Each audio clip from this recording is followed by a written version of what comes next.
Good evening. Welcoming you to the third lecture of your basics of micro, जिसमें हमने पहले दो PPTs में हमने डिस्कशन की थी रिगार्डिंग थ्रेटिकल पोर्शन. अब हम थोड़ा सा ना इसके कंसेप्चुअल पोर्शन पे आ रहे हैं, राइट? कि अब आपका PPC यानी कि PPF जिसमें डायग्रामेटिक रिप्रेजेंटेशंस हैं, थोड़ा सा कॉन्सेप्ट क्लियरेंस है, वो वाला टॉपिक आपका शुरू हो रहा है इसके अंदर, राइट? तो स्टार्टिंग विद PPC आपको टाइम मिलेगा टू नोट. PPC यानी कि प्रोडक्शन पॉसिबिलिटी कर्व, इसको हम प्रोडक्शन पॉसिबिलिटी फ्रंटियर भी बोलते हैं. कई बुक्स में PPF अकेला लिखा है, कई बुक्स में PPC भी लिखा है, तो दोनों का मतलब एक ही है, प्रोडक्शन पॉसिबिलिटी फ्रंटियर या production possibility curve. C stands for curve, right? आपको इसकी डेफिनेशन अभी मैं बताऊंगी, पर जब हम इसका डायग्राम करेंगे तब आपको इसकी डेफिनेशन ज़्यादा क्लियर हो जाएगी. अब PPC हम पढ़ते क्यों हैं? मैंने आपको बोला था कि हमारे रिसोर्सेज स्कार्स हैं, लिमिटेड हैं, राइट? और वॉन्ट्स जो हैं वो अनलिमिटेड हैं, पर आप उन स्कार्स रिसोर्सेज से सारे के सारे गुड्स प्रोड्यूस नहीं कर सकते हो. आपको चॉइस करनी है कि आप कौन से गुड को प्रोड्यूस करो और कौन से गुड को छोड़ो. ये हमने उसमें भी किया था, प्रॉब्लम ऑफ चॉइस, राइट? तो इस केस में हम PPC आपको ये बताता है कि कौन से कॉम्बिनेशंस आप प्रोड्यूस कर सकते हो ऑफ टू गुड्स, जिसमें आपको एक गुड को बढ़ाना है और एक गुड को छोड़ना है. मतलब one good will be gained and another will be sacrificed. तो ये अब आपने देखना है कि कैसे आपको कॉम्बिनेशन इसमें बनाने हैं, ठीक है?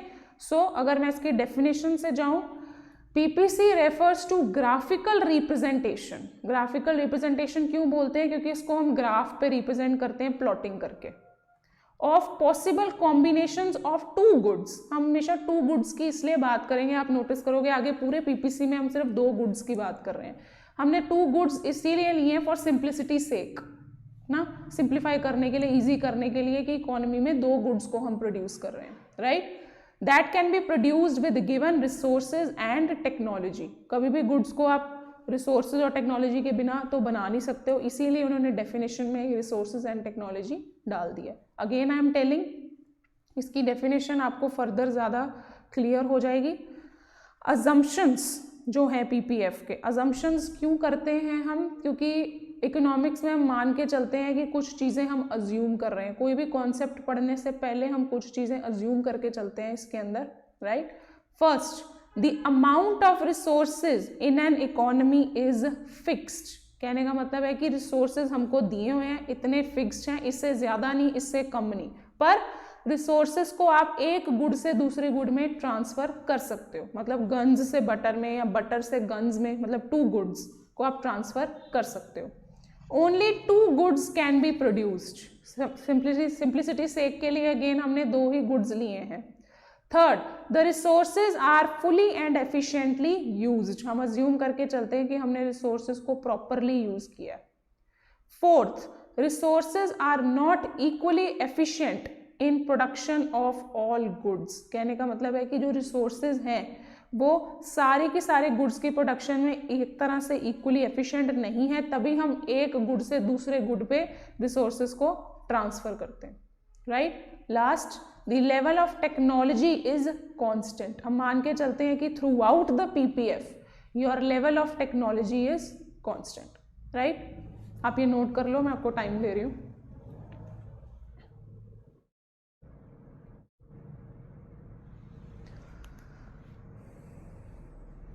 डेफिनेशन नोट कर लो. अजम्पशंस आपकी बुक में दी होंगी जो मैं रेकमेंड करूंगी.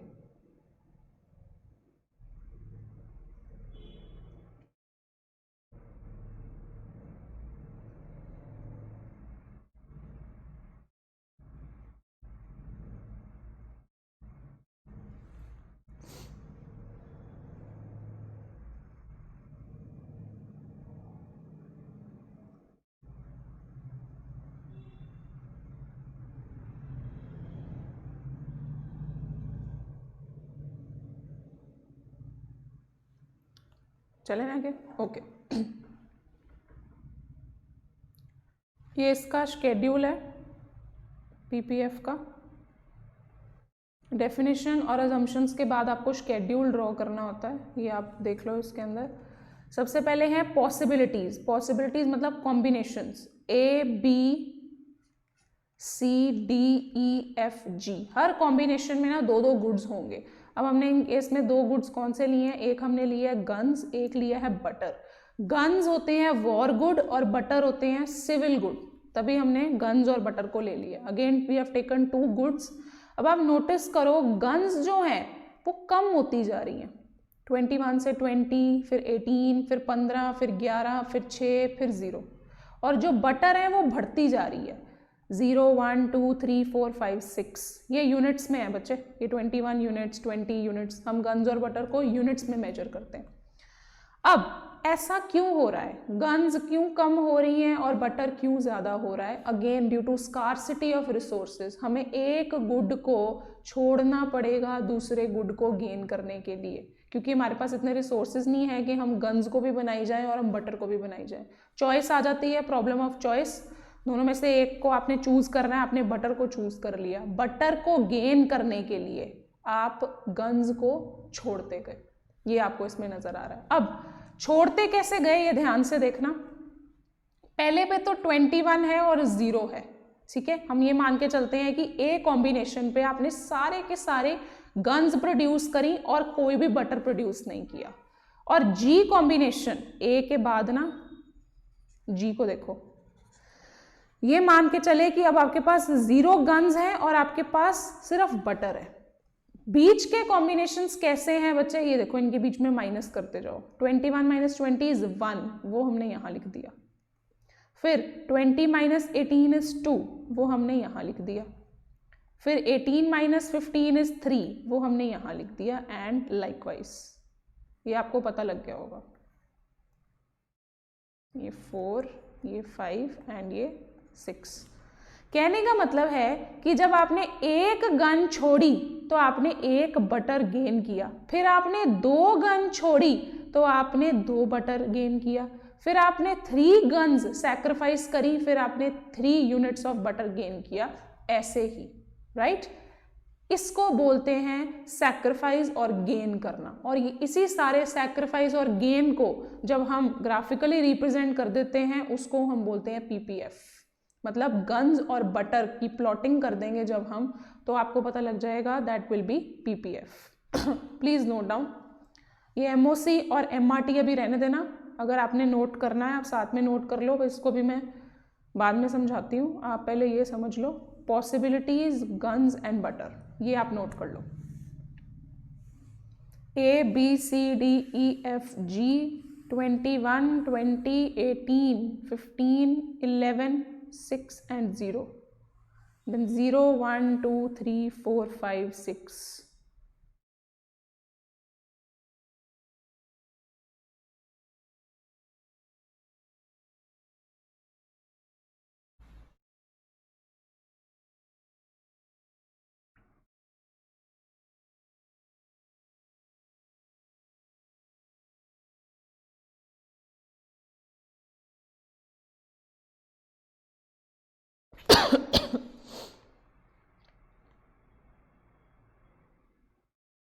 अगर ये नोट डाउन कर लिया है तो ये देखो इसकी प्लॉटिंग, ये देखो एक्स एक्सिस पे बटर को लिया है और वाई एक्सिस पे गन्स को लिया है। जिसको सैक्रिफाइस करते हैं वो आपने लेना है वाई पे, और जिसको गेन करते हैं वो आपने लेना है एक्स एक्सिस पे। इधर 1, 1 का डिफरेंस रख लेना, इधर 2, 2 का डिफरेंस रख लेना। और जब आप प्लॉटिंग करोगे ना आपको कुछ ऐसा मिलेगा। आप जब इसकी भी प्लॉटिंग करोगे, मतलब ये सीधी जाएंगी लाइंस, इसमें टेढ़ी हैं, पर जब आप इसकी प्लॉटिंग करोगे, खुद हाथ से इसकी प्लॉटिंग करना, ये कुछ ऐसा बनेगा।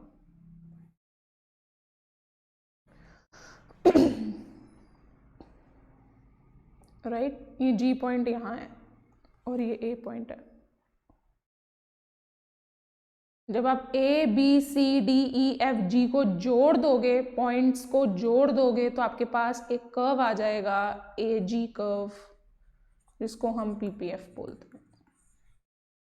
अब आप नोट करो, ये जो पॉइंट है ना ए पॉइंट, ये है 21 एंड 0, मतलब 21 गन्स एंड 0 बटर, तभी ये वाई एक्सिस को टच कर रहा है, क्योंकि यहाँ पे वाई एक्सिस पे आपका जो बटर है वो 0 है, सारे के सारे आपने गन्स प्रोड्यूस किए हैं, इसीलिए ए पॉइंट यहाँ पे आ रहा है on Y axis.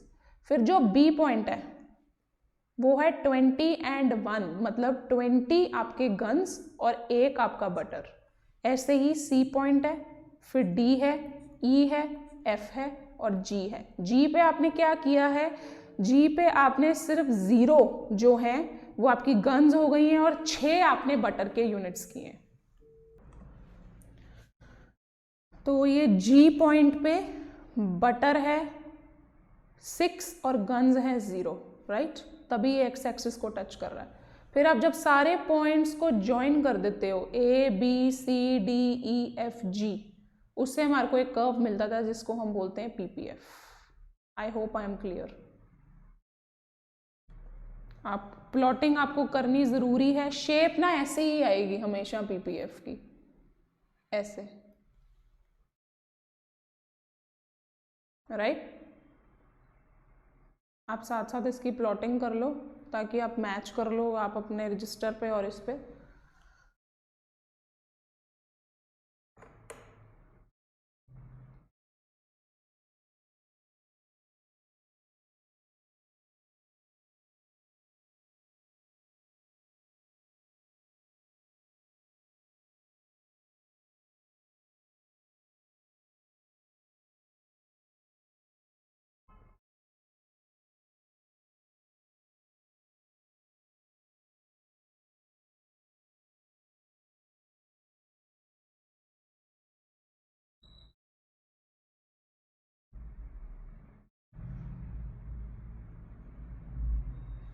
Okay, moving forward.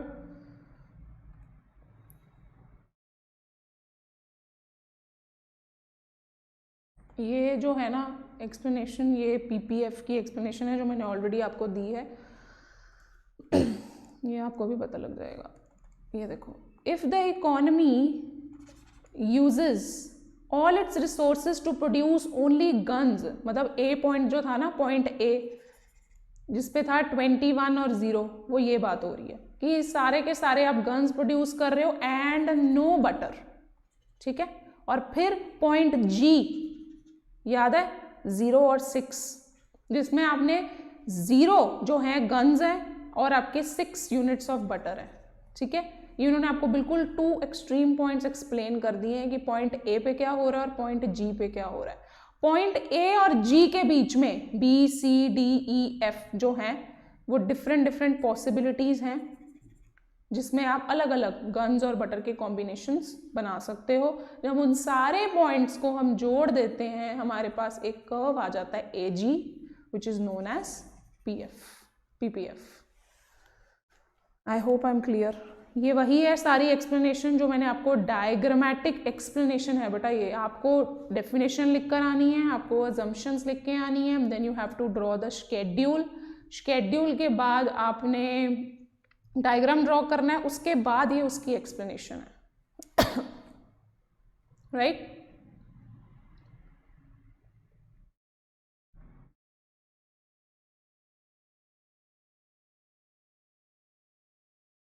अगला जो है ना कॉन्सेप्ट, वो है आपका MOC, मार्जिनल अपॉर्चुनिटी कॉस्ट।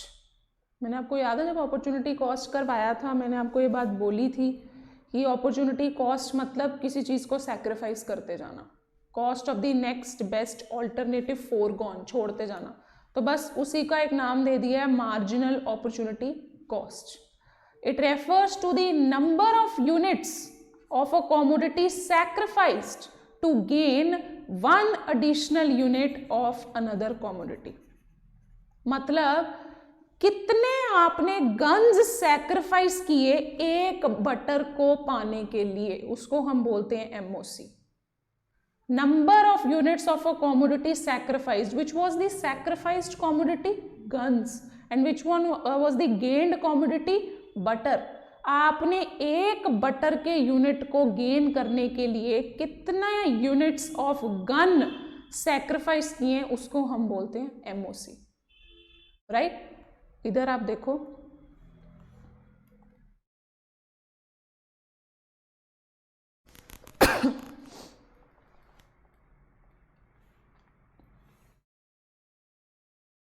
पहले में तो MOC है, यहाँ पे कैलकुलेट करिए।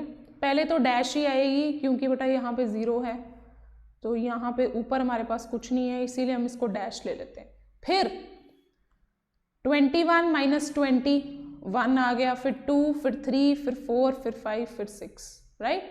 मतलब आप हर बार बटर को गेन करने के लिए आप क्या क्या गन्स सैक्रिफाइस करते गए, उसको हम बोलते हैं MOC, right? The number of units sacrificed to gain one more unit of a commodity is known as MOC, right? आप ये नोट कर लो साथ साथ, डैश 1 2 3 4 5 6। अब आप नोटिस करो एक चीज कि MOC लगातार बढ़ती जा रही है, पहले 1, फिर 2, फिर 3, फिर 4, फिर 5, फिर 6। आप सोचोगे कि why is MOC increasing, ये MOC बढ़ क्यों रही है? इसके पीछे एक रीज़न है। MOC इसीलिए बढ़ती जाती है क्योंकि हर बार आप एक बटर के लिए ज़्यादा गन्स सैक्रिफाइस कर रहे हो। जब आपने पहले एक बटर आपको चाहिए था, आपने एक गन सैक्रिफाइस की, फिर जब आपको एक और बटर चाहिए था, फिर आपने 2 गन्स सैक्रिफाइस की, फिर आपने एक और बटर आपने करने के लिए फिर 3 गन सैक्रिफाइस की, फिर एक और करने के लिए आपने 4 की, फिर 5, फिर 6। हर बार आप ज्यादा गन्स सैक्रिफाइस करते रहे एक बटर के लिए, इसको बोलते हैं MOC।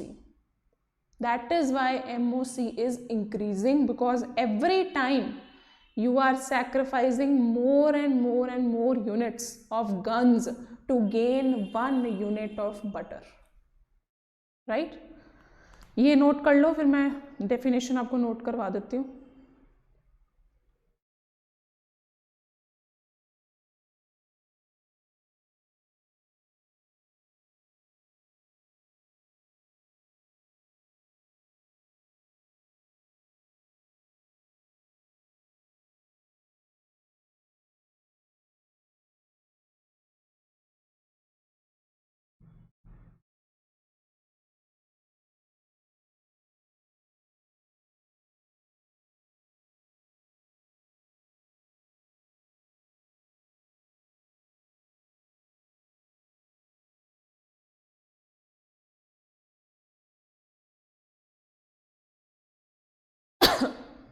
PPF के केस में MOC is always increasing, right. अब ये आप डेफिनेशन कर लो note.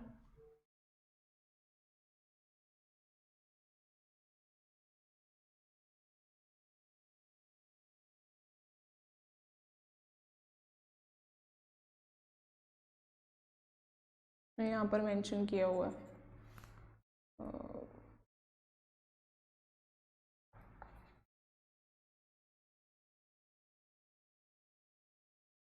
Increasing, MOC is always increasing, ठीक है।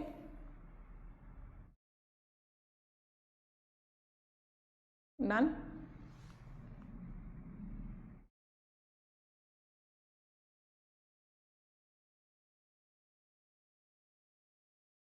नेक्स्ट है MRT,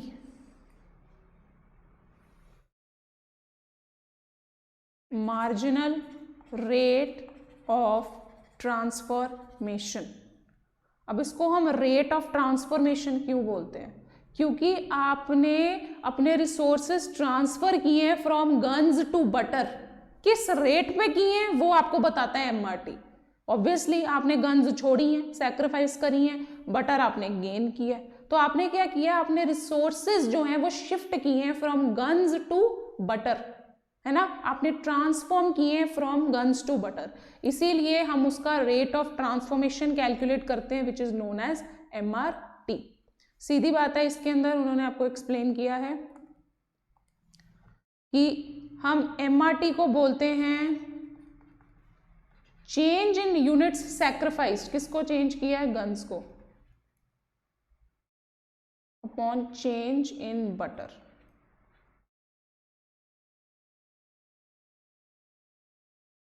right? Ratio of number of units of a commodity sacrificed to gain an additional unit of another commodity. MOC भी ऐसा ही था, MRT भी ऐसे था, डेफिनेशन सेम है, सिर्फ फर्क ये है कि MRT में हम रेशियो निकालते हैं।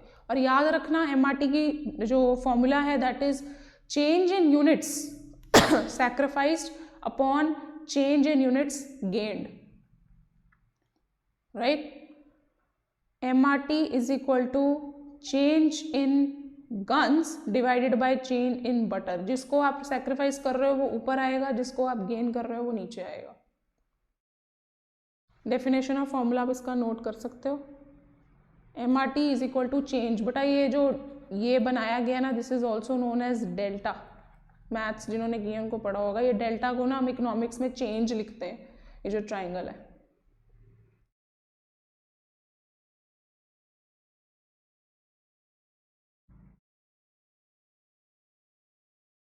राइट अब इसका ये देखो, ये कैसे निकाला है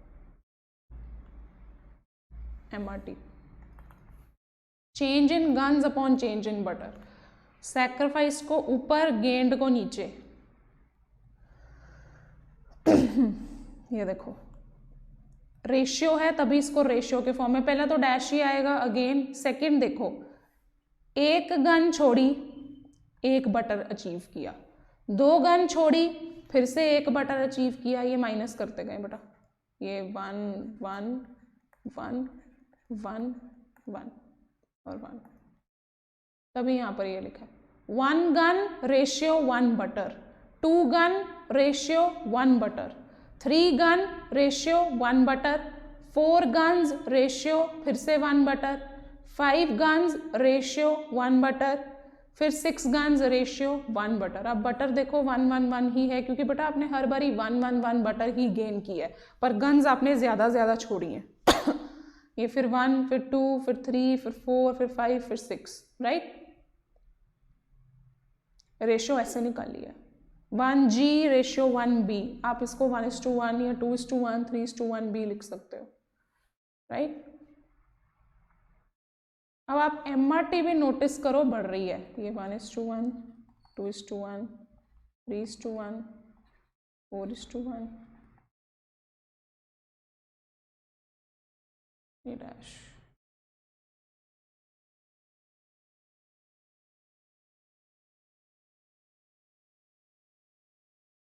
MRT is continuously increasing, right? ये सारा शेड्यूल बेटा नोट कर लो। MRT क्यों इंक्रीज कर रही है ये हम पढ़ेंगे अभी। I hope this is done. Okay, next है आपका properties of PPF। Detailed explanation book में मिल जाएगी। PPF slopes downwards. अब ऐसा क्यों है,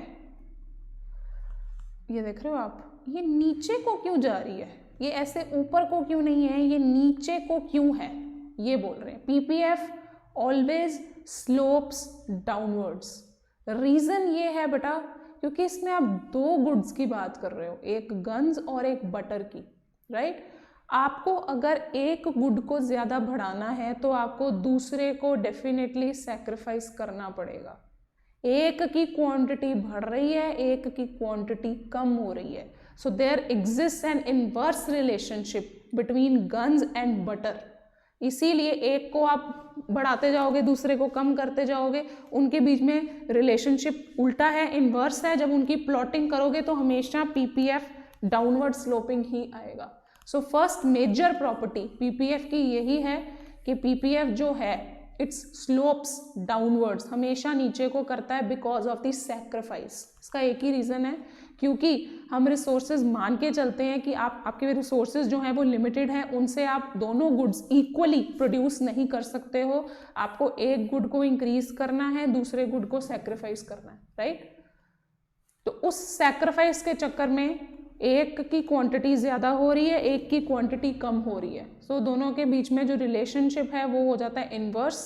इसीलिए जो आप जब प्लॉटिंग करते हो तो वो कर्व जो है वो डाउनवर्ड स्लोपिंग आ जाता है. That is why it is known as that PPF is downward sloping. Clear? अगला पॉइंट है पीपीएफ इज कनकेव शेप्ड. ये साइंस में सबने किया हुआ 10th तक. कनकेव कन्वेक्स क्या होता है? इसको बोलते हैं कनकेव, इसको बोलते हैं कन्वेक्स, है ना. किए हुए हैं ना हमने आउटर सी और इनर सी. तो ये जो आप नोटिस कर रहे हो पीपीएफ की shape is always concave. Why? There is only one and one reason.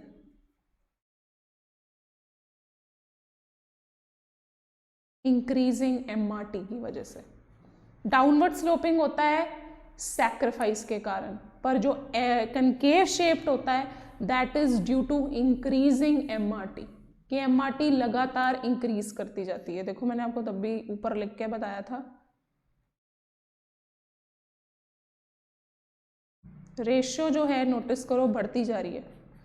1:1, 2:1, 3:1. MRT always increases in case of PPF. क्यों बच्चे? क्योंकि आप हमेशा एक बटर के लिए ज़्यादा गन्स जो है वो सैक्रिफाइस करते जा रहे हो, इसीलिए एमआरटी जो है वो आपकी बढ़ती जाती है. और इस इंक्रीजिंग एमआरटी की वजह से आपके पीपीसी यानी पीपीएफ की शेप जो है वो कनकेव आ जाती है. सो अगर आप वर्ड नहीं लिख कर आते ना इंक्रीजिंग तो आपको मार्क्स नहीं मिलेंगे.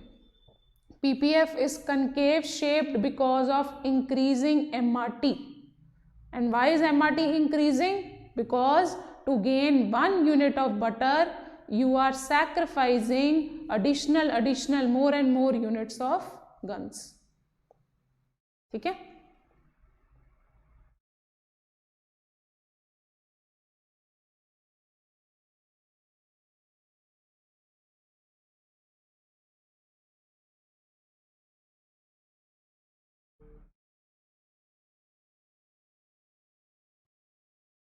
आई होप आपको ये क्लियर है.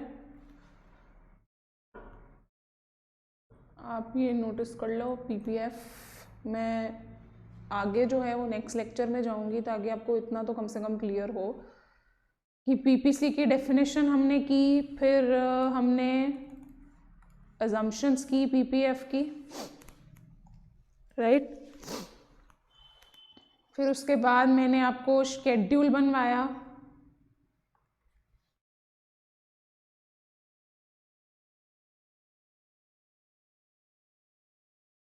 जहाँ पे हमने गन्स और बटर्स के बारे में लिया. बटर को हम गेन कर रहे हैं, गन्स को हम सैक्रिफाइस कर रहे हैं, कैसे कर रहे हैं ये बताया आपको.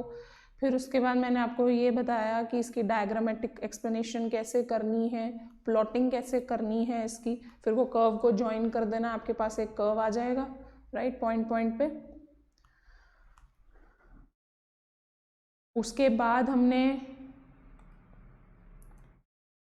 डिस्कशन की रिगार्डिंग उसकी पॉइंट ए पे क्या हो रहा है, पॉइंट जी पे क्या हो रहा है, फिर बाकी सारे पॉइंट्स पे क्या हो रहा है. फिर मैंने आपको MOC बताया, मार्जिनल अपॉर्चुनिटी कॉस्ट. हमने शेड्यूल में लिखना सीखा. और MOC इज़ ऑलवेज इंक्रीजिंग, ये भी हमने सीखा, राइट.